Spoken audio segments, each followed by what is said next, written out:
Now the question is whether, so I guess move for discussion of the Envision Evanston 2045 comprehensive plan, and then we'll see what we want to say. I will move the discussion of Envision Evanston 2045 comprehensive plan. Seconded. Okay, so this is our opportunity, if we feel ready, to put together some kind of statement to send to City Council about what this committee thinks, recommends, or whatever about the Envision Evanston, the draft Envision Evanston plan. So I'm just going to throw it open for discussion to see what Chair Bell. people would like to say. Chair Bell. Yes. There were some questions from committee members that Sarah yes, Flex would like to yes, I'm address. sorry. Right, thank you. Okay.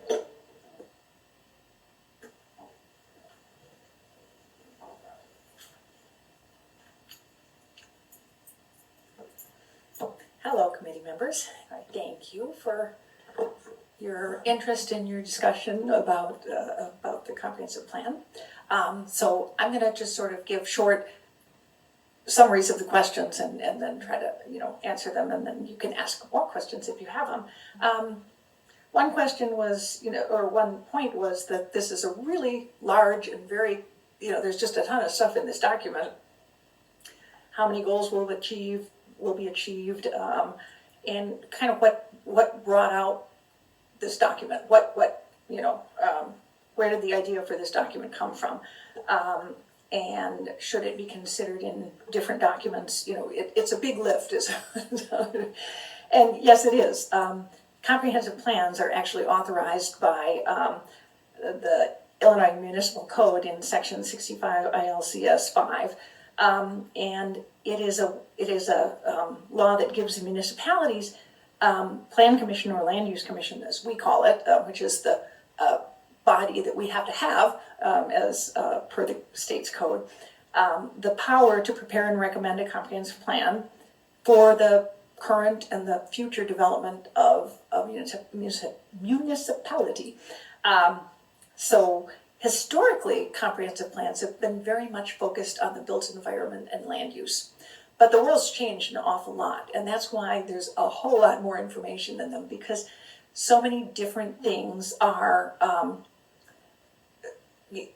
overlap in the goals of the council, for example. The council, and so the goals of the draft comprehensive plan are really designed to address the goals of the council and the goals of the community that came out of the early outreach to define how our community should be and what components are important. And that is the fostering a healthy community, strengthening the local economy, prioritizing environmental sustainability, investing in transit options, increasing housing diversity, and creating equitable opportunities for all, and celebrating arts and culture. So this plan incorporates all those things, but what's very important to remember is it's talking in broad, strategic approach for a 20-year period. So it's not necessarily, exactly when and how all of this will be implemented. We're going to have to work on that, because it doesn't do us much good if we have a plan and we don't do anything to implement. But there are also sub-plans that in many, many different areas that are actually the implementing, the ways that we'll get into details of implementing. There's a Parks and Recreation, there's a Parks plan in the works right now. There's a housing plan in the works right now. So it is broken down, and it will change and be modified over the years about exactly how we implement it. Another question, how will the goals affect current city policies, aside from zoning, and what rules and regulations will be affected, and how or when will the council review them? Well, the comprehensive plan is a guiding document for the city's growth and development for the next 20 years once it's formally adopted, but it is advisory. So zoning which is adopted by ordinance, is the law that actually manages land use regulation. But there are other ordinances that cover many of the other things. There are going to be ordinances that are for parks, there are going to be ordinances for streets and stuff like that. But the comprehensive plan hopefully drives the development of the appropriate laws by ordinance that actually then accomplish the goals.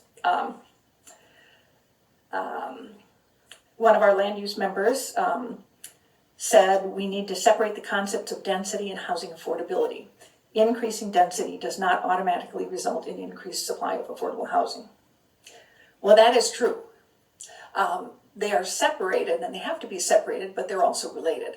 And one of the things that's happening is the housing market has changed a lot. It used to be low and moderate income, the people who needed help with their housing costs were the people whose incomes were at or below 80% of area median. And that's changed dramatically with the rapidly rising cost of housing. So we're really looking much more broadly at housing overall. And one of the ways of looking at that is, where is housing cost burden? And housing cost burden is if a household is paying more than 30% of its income for housing, gross income. And right now, about 49% of all Evanston renters are housing cost burdened. That's pretty scary. And what's happening is that missing middle that you sometimes hear about, and there's not an absolute definition for that, but it's between low, moderate, and people who can afford market rates. So usually it's, someplace between 80% up to 120 or 140% of area median. There is the housing supply for that market is really, really diminished. So we do have to, and do we have to always invest in it? Does it have to have public money? In some cases, it seems to be that it needs public money. But the state of Illinois is actually doing a lot of work right now to address missing middle housing. And the governor is just enacting some new legislation. We don't know how it's going to shake out yet, but it's actually has some similarities to the federal pro-housing grant program, and that which was designed to provide financing for municipalities that have removed barriers to building more housing and creating more housing. And so it's going to be really interesting to see how this shakes out. It's something we're going to be watching carefully. How will TIFs be affected by the plan, or will TIFs affect the plan? TIFs kind of work in their own area. They have their own plans and guidelines, so they're not directly affected, but at the same time, their goals frequently align with those of the comprehensive plan because they focus on areas that need specific types of development and improvements. Okay. Should the city be responsible for enhancing residents' employment skills? That's always a tough one. There are certain things, the city does do some work. We have a division for, helping people find jobs, workforce development, that's the term. But we also have to work with, we're not going to be the ones who actually provide. I don't see the city as getting into providing trade schools and things like that. That would really be outside of our area, and I think could be a dangerous area to get into. So we have to work with both but many of the workforce development, what they're doing, some of this was funded with ARPA money. They were working with individual entities like Endeavor Health to train young people for jobs in healthcare. And so there are ways we can contribute to that, but we have to work with the partners. How will the city interact with the schools in this goal? Well, that's something we're always exploring too. I mean, we help them build a house, which is helping kids learn geometry and also getting one housing unit. But one of the things that we're actually talking with ETHS about is how can we broaden opportunities for different students, whether it's through traditional four-year college, going to two-year colleges, getting all sorts of other trade schools. And that's a big focus of ETHS. And interestingly enough, that's also something that in some cases we've got the Ryan Field project helping try to support. So it really, I think we have to look at it as a community-wide effort that we can contribute to, but I don't see us as being the primaries in some of that stuff. Another question is, also we're open to any suggestions anyone has, by the way. Will Northwestern funds be used to achieve some of the goals? Northwestern funds will be used for a bunch of different goals.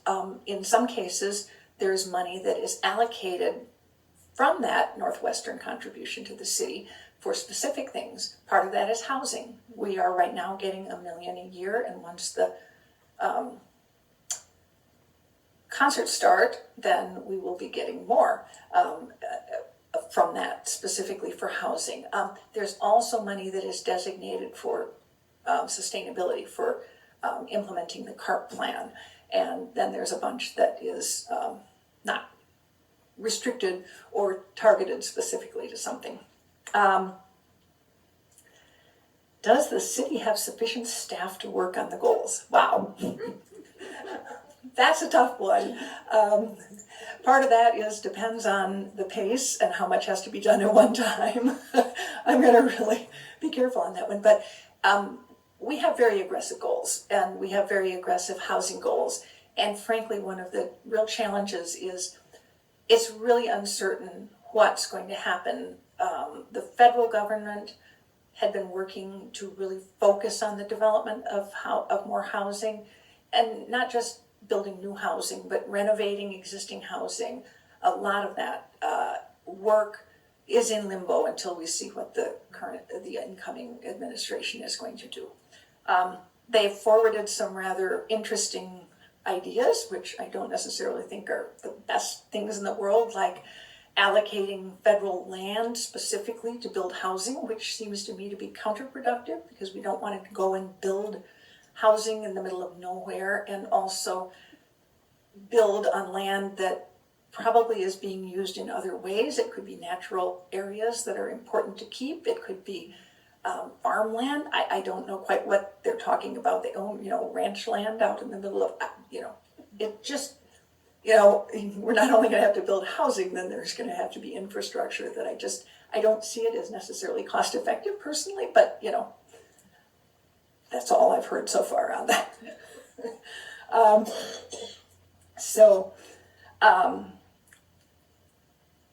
And when I was talking about the goals, do we have sufficient staff? We're really looking at competitive grants, and we don't really know what's going to be the outcome of a lot of those. We did apply for the second year of pro housing grant through HUD. We haven't heard, we don't know the timeline, but many of those grants allow you to budget for staff, which I think is very important, because one of the most difficult things is when you get grant money, but you can't use it to actually implement the grant. You have to use it for activities that you don't have anybody to manage. That doesn't work. Hopefully, all of this will work out. And then, is it realistic to have a document that covers 20 years? Because there can be so much change in 5 to 10 years. And that is, again, something that is really changing about how we look at and use comprehensive plans. We're going to have to look at this plan and how we're addressing it periodically and make changes. It's inevitable. We have things that are changing at a faster rate than ever, and we're just going to have to be responsive to that. And that's why the goals and strategies are frequently quite broad. We're not going to say, hire this many people in this year and do these things, because we couldn't realistically plot that out over a 20-year period, probably anything we would put in there would end up being wrong much, or inappropriate in a very short period of time because of that pace of change. So I think those were all the ones that we received in writing. Then there was a comment that the timeline for council approving the document should be open-ended. It really has to be, making sure that the appropriate time is taken. That is something that City Council is going to be discussing, the timing at their meeting in January 13th. And staff will implement whatever City Council tells us to implement in terms of timing as best we can. Any other questions that people have on this? And then I want to, Fran. Hi, this is definitely just a beautiful document, I want to say, and I'm not trying to be patronizing, right? It just really is. A couple specific questions. The first is there any sense of the cost burden of housing nationwide or statewide? We know it's serious in Evanston, but is this a typical picture nationwide of what's going on? There is a shortage of housing, and housing is too expensive for large portions of the population. There's a great deal of variety from community to community, and even within, like in a metropolitan area, major metropolitan area, there are areas where housing can be really inexpensive relative to every place else, but it doesn't have amenities generally. It doesn't, the things that you need to make a really healthy community and give people ready access to the things they need on a day-to-day basis is what not having those is where the housing costs tend to be, quote, affordable. So then you have the problem of how do you get to a grocery store? How do you get, talk about food deserts, all that type of stuff. So, but the housing crisis is actually nationwide, and it's also worldwide in many, many cases. Sure. I mean, you hear what's going on in parts of Europe. I'm and I don't know how to articulate this really well, but I'm concerned about the impact of the zoning issues that are before different committees and how that would impact the plan, or how the plan might impact different zoning decisions that come up. And so that's my statement. Mm-hmm. And there's not a question in there, but is there something that you would want to say in response to that statement first? Sure. We are making the recommendations to change the zoning are designed to address some very specific things. One of those is economic segregation within our community. We say we want to have an economically integrated community, and Evanston has broad economic diversity, but it's separated. Higher income people in certain neighborhoods, much more. Not exclusively, we have some very mixed neighborhoods, but we have others that aren't. And a lot of that's driven by zoning.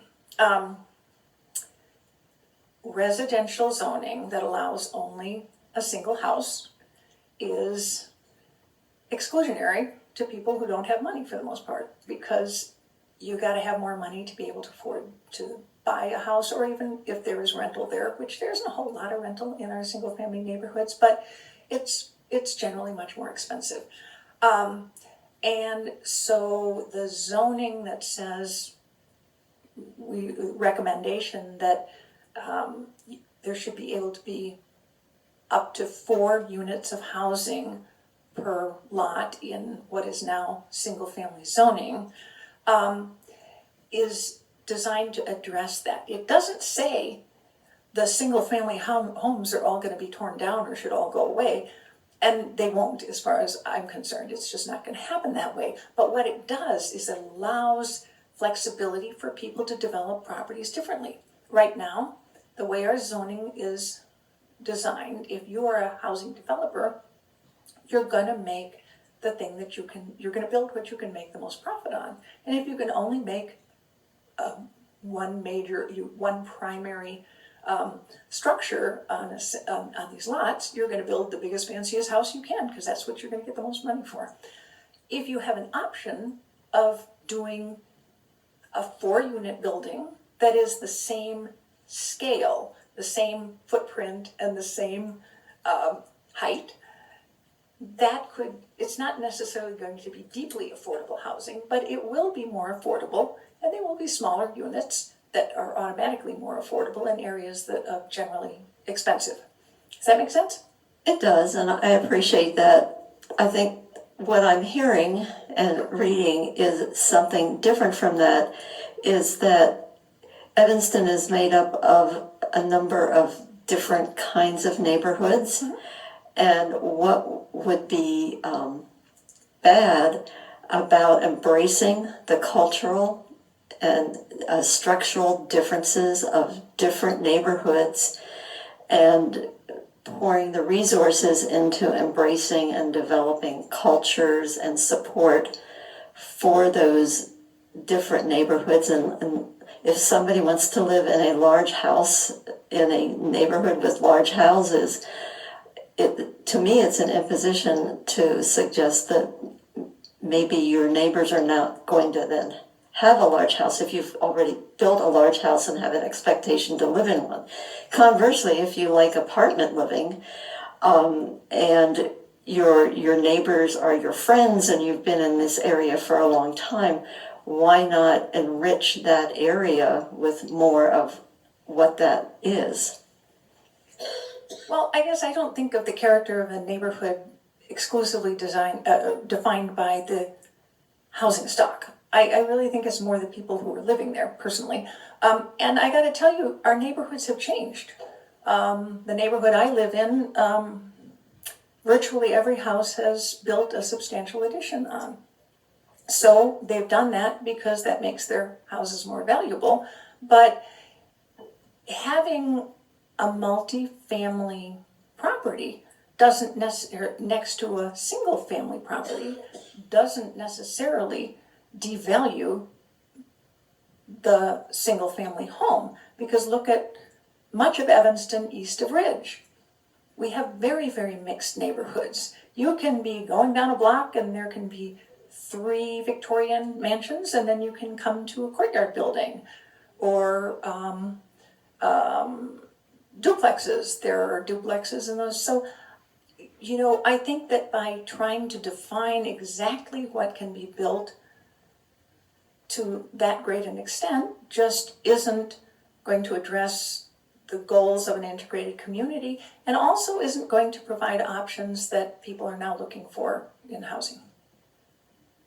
Well, thank you for clarifying. I think the only sort of thought that I had, general thought about the plan, is that there's sort of a challenge in having so many goals and not listing an actual priority, because at some point those goals conflict. And, I think some of this already came up when Eric was sort of talking about like the climate, goals kind of, can potentially conflict with housing affordability.